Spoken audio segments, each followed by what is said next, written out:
Hello viewers, welcome to our channel. నేను మీ చరణ్ పరిమి. నిర్మలా సీతారామన్ గారి మీద ఫుల్గా ఫైర్ అవుతున్న స్టాలిన్.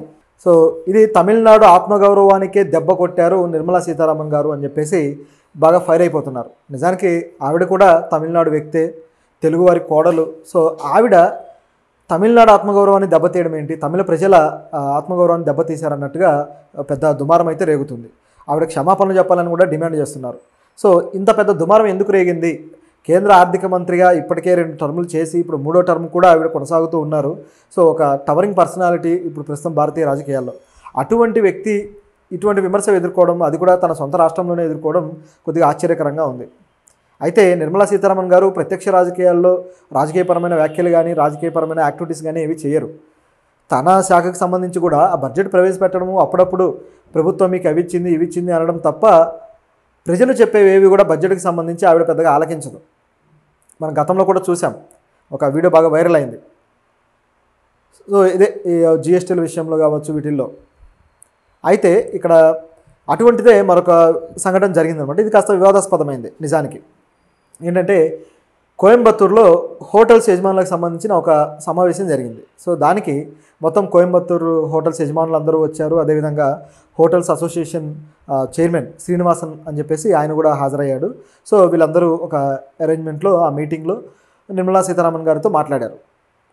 అయితే దీంట్లో కొన్ని విషయాలు, అది ప్రైవేట్ కార్యక్రమం లాంటిది ఒక రకంగా, అయితే కొన్ని విషయాలు వాళ్ళు షేర్ చేసుకున్నారు. నిర్మలా సీతారామన్ గారితో ఈ హోటల్స్ అసోసియేషన్ చైర్మన్, అలాగే అన్నపూర్ణ రెస్టారెంట్ అనే చైన్కి సంబంధించిన యజమాని ఆయన. ఆ అన్నపూర్ణ రెస్టారెంట్ చైన్ దాదాపు 100 లొకేషన్స్లో ఉన్నాయి. సో అంత ఫేమస్ అనమాట. అయితే ఆ యజమాని శ్రీనివాసన్ గారు ఆవిడతోటి ఒక విషయం అయితే వివాదాస్పదంగా మాట్లాడినట్టుగా ఆవిడకి అనిపించింది. సో ఆ విషయం ఏంటంటే, హోటల్కి సంబంధించి జిఎస్టీ అనేది ఏ విధంగా ఇబ్బంది పెడుతుంది హోటల్స్ని, ఈ జిఎస్టీ వల్ల ఎలా నష్టపోతున్నారనే విషయాన్ని ఆవిడకి తెలియజేశాడు అక్కడ. సో దాంట్లో ఆయన మెన్షన్ చేసిన విషయాలు కూడా భలే గమ్మత్తుగా ఉన్నాయి. గమనిస్తే క్రీమ్ బన్ను మీద 18% జిఎస్టీ ఉంది, కానీ బన్ను మీద జిఎస్టీ లేదు. అలాగే క్రీమ్ మీద అయితే కొంత జిఎస్టీ ఉంది, లైక్ 5% జిఎస్టీ. లైక్ స్వీట్ మీద 5% వేశారు. సో అది క్రీమ్ కూడా ఆ కేటగిరీలోకి వెళ్ళి 5% వస్తుంది. సో బన్ మీద జిఎస్టీ లేదు, కానీ క్రీమ్ బన్ మీద మాత్రం 18% జిఎస్టీ ఉంది. అలాగే ఒట్టి స్వీట్ మీద మాత్రం 5% జిఎస్టీ ఉంది. ఇప్పుడు జనాలు ఏం చేస్తున్నారంటే, హోటల్స్కి వెళ్ళిన వాళ్ళు క్రీమ్ బన్ ఆర్డర్ ఇవ్వాలనుకునే వాళ్ళు ఈ 18% జిఎస్టీకి భయపడి అలా కాకుండా విడిగా బన్ను తీసుకురండి, అలాగే విడిగా క్రీమ్ తీసుకురండి అంటున్నారట. సో గమ్మత్తుగా ఉంది కదా. ఈ రెండు చేస్తే వాళ్ళు రెండు కలుపుకొని క్రీమ్ బన్ చేసుకొని తింటారు. దానివల్ల వాళ్ళకి కేవలం 5% జిఎస్టీ మాత్రమే పడుతుంది. సో ఇది ఇక్కడ జరిగిన సంఘటన. అంటే 13% జిఎస్టీ ఆదా. ప్రభుత్వం జనాల దగ్గర జేబులో చిల్లర పెట్టి తీసుకోవాలి అనుకుంటే జనాలు కూడా అంతే తెలివి మీరుతారు. వాళ్ళ జాగ్రత్తలు వాళ్ళకు ఉంటాయి. కాకపోతే అందరూ ఆ విధంగా చేయలేరు. కొంతమందికి అది మంచిగా అనిపించదు కదా. ఒక పెద్ద స్టార్ హోటల్కి, మంచి హోటల్కి వెళ్ళి అది ఇది విడిగా తీసుకురా అంటే చిల్లర కోసం కకృతి పడ్డట్టే ఉంటుంది. కాబట్టి వాళ్ళకి అదొక ఇబ్బందికరంగా తయారైంది. అసలు ఇదేంటి, క్రీమ్ బన్ మీద జిఎస్టీ ఏంటి, ఇటువైపు చూస్తే స్వీట్ మీద ఏమో తక్కువ జిఎస్టీ, మరి విడివిడిగా తీసుకురావాల్సిన పరిస్థితి ఏర్పడుతుంది కదా. మీరు దీని మీద ఏదైనా న్యాయం చేయండి, వేరే విధంగా ఏదైనా అడిగి చూడండి ప్రభుత్వాన్ని అని చెప్పేసి చాలామంది కస్టమర్లు హోటల్స్కి విన్నపం చేస్తున్నారట. ఇది హోటల్స్ కూడా ఇబ్బందికరంగా తయారైంది. దీంతోపాటు మరికొన్ని కూడా జిఎస్టీలు ఏ రకంగా ఇబ్బంది పెడుతున్నాయని చూస్తే, సావరీస్ మీద కూడా 12% జిఎస్టీ ఉంది. ఇక వేరే ఫుడ్ ఐటమ్స్ చాలా వాటి మీద 18% ఈ రకమైన జిఎస్టీ చాలా వాటి మీదే ఉంది. సో ఇదంతా గమనించి చూసినప్పుడు జిఎస్టీ విపరీతమైపోయి ఆ హోటల్స్ నష్టాల్లోకి పోయే పరిస్థితి కూడా వస్తుంది. సో దాంతో ఈ విషయాన్ని ఆమె ముందు పెట్టాడు శ్రీనివాస్. దాంతో ఆవిడ అప్పుడు ఏ సమాధానం చెప్పలేదు. సహజంగా నిర్మలా సీతారామన్ గారికి ఆ సబ్జెక్ట్కి, ఆవిడ ఏ సబ్జెక్ట్ అయితే డీల్ చేస్తుందో అదే సబ్జెక్ట్కి సంబంధించిన క్వశ్చన్ అడిగితే ఆవిడ ఆన్సర్లు చెప్పలేరు. ఒకసారిగా స్టన్ అయిపోయి ఆగిపోతారు, నన్ను ప్రశ్నలు అడిగారే అని చెప్పి. ఇంకా గట్టిగా మాట్లాడితే కొంచెం దబాయిస్తారు కూడా. ఇంతకుముందు ఆల్రెడీ ఒకటి పాపులర్ అయింది, ఉల్లిపాయల సంబంధించిన బడ్జెట్. ఉల్లిపాయలు రేట్లు పెరుగుతున్నాయి అంటే నేను ఉల్లిపాయలు తినను నాకెందుకు అన్నారు ఆవిడ. అంటే సామాన్యుల కష్టాలు కాదు, ఆవిడ అవసరాలకు సంబంధించి మాత్రమే రేట్లు చూసుకుంటారేమో. బహుశా ఆమె ఉపయోగించే ఏవైతే ఉన్నాయో వాటి వరకు రేట్లు తగ్గించి మరి బడ్జెట్లో పెడుతున్నారో ఏమో. సో ఈ తరహాలో ఆవిడ వ్యాఖ్యలు ఉంటాయి.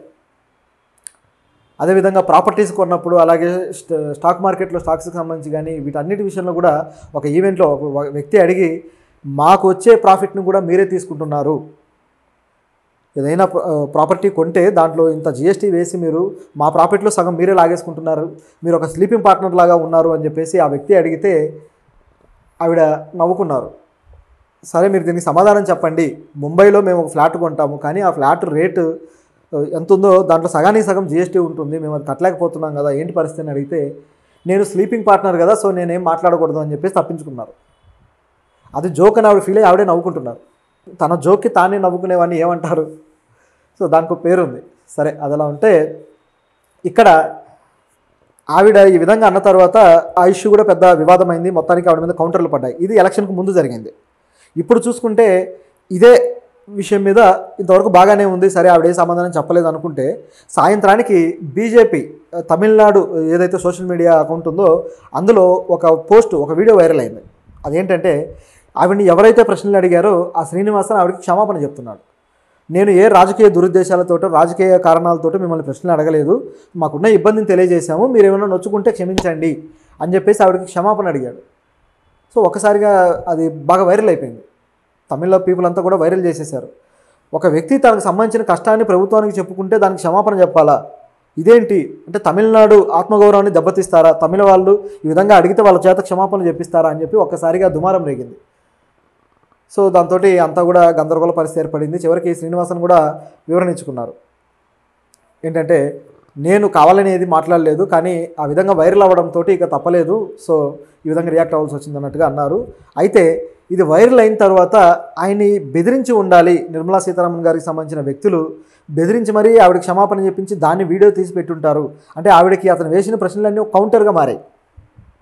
సో ఈ కౌంటర్గా మారిన తర్వాత వాటికి ఆవిడ సమాధానాలు సరిగా చెప్పలేకపోతే ఆవిడ ఫెయిల్యూర్ కనిపిస్తుంది. అక్కడ ప్రభుత్వం జీఎస్టీలు వేసి దోచుకుంటుంది అన్నట్టుగా కనిపిస్తుంది. సో దాన్ని రూపుమాపాలి అంటే ఆవిడకి ఏ విధంగా సమాధానం చెప్పాలో కూడా తెలియలా. మామూలుగా మోడీ గారు అయితే ఏదో టెలిప్రాంప్టర్ ఏదో వాడు చెప్పేస్తాడు, ఆయన పెద్ద ఎకానమీలో పండితుడు కూడా కాదు. సో ఇక్కడ చూసుకుంటే నిర్మలా సీతారామన్ గారు ఆవిడ పేరుకి ఆర్థిక మంత్రి అయినా ఎకానమీ గురించి బాగా తెలిసిన వ్యక్తిలాగా కనపడ్డా ఆవిడ కూడా ఎప్పుడు దీనికి సంబంధించి సమాధానం చెప్పలేదు. సో అలా దీన్ని కౌంటర్గా మారకుండా కట్ చేయడం కోసం ఆయన చేత క్షమాపణ చెప్పించి ఆయనే తప్పు చేశాడన్నట్టుగా ఒక కలరింగ్ ఇచ్చింది సీన్కి. దాంతో తమిళ ప్రజలకి ఎక్కడో కాలింది.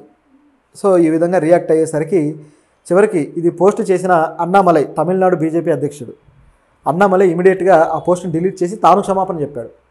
ఇప్పుడు తిక్క కుదిరింది వాళ్ళకి. సో తమిళనాడు ప్రజలకి అన్నామలై క్షమాపణ చెప్పాల్సిన పరిస్థితి ఆయన తెచ్చుకున్నాడు. అంటే ఈ శ్రీనివాసన్కి చెప్పలేదు, కానీ ఏ తమిళ ప్రజల్లో అయితే తన ఓటర్లుగా ఉన్నారో, ఎవరినైతే ఓట్లు వేయండి దేశాన్ని మారుస్తామని అన్నామలై అడుగుతూ వచ్చాడో వాళ్ళే అతన్ని తప్పుపట్టారు. చివరికి వాళ్ళకే అతను క్షమాపణ చెప్పుకొని దాన్ని డిలీట్ చేశాడు. సో ఇప్పటికైనా ఈ సంఘటనతోటి ఆయనకు అర్థమై ఉండాలి. అయితే ఇదంతా జరిగిన తర్వాత ఇది ప్రభుత్వం దృష్టికి కూడా వెళ్ళింది, కొద్దిగా లేట్గా వెళ్ళింది. వెళ్తే అంటే మొన్న జరిగింది. సో ఇది ఈరోజు దృష్టికి వెళ్ళేసరికి స్టాలిన్ గారు గట్టిగా రియాక్ట్ అయ్యారు. అసలు తమిళనాడు ప్రజలంటే ఏమనుకుంటున్నారు? తమిళనాడు ప్రజల మీద మీరు ఈ విధంగా బెదిరింపులకు పాల్పడతారా? క్షమాపణలు చెప్పిస్తారా? మా ఆత్మగౌరవాన్ని దెబ్బతీశారా మీరు అని చెప్పేసి బీజేపీ ప్రభుత్వాన్ని కడిగేయడం మొదలుపెట్టాడు. ఇదిలా ఉంటే నిర్మలా సీతారామన్ గారు తమిళనాడుకు కూడా మేము చాలా గ్రాంట్స్ ఇచ్చాము, నిధులు ఇచ్చామని చెప్పేసి ఆవిడ ప్రకటించారు. దాంతో ఆయనకి ఇంకా తిక్కరేగింది. సో స్టాలిన్ గారు తమిళనాడుకు మీరు రూపాయి కూడా ఇవ్వలేదు, తమిళనాడు ప్రభుత్వం కేంద్రం నుంచి ఏమీ తీసుకోలేకపోయింది, సో మా గ్రాంట్లు మేమే ఇస్తున్నాము దేశానికి అన్నట్టుగా ఆయన కూడా చెప్పడం జరిగింది. మన బడ్జెట్లో తమిళనాడుకు ఒకటంటే ఒకటి కూడా ఏ ప్రాజెక్టు కేటాయించలేదు.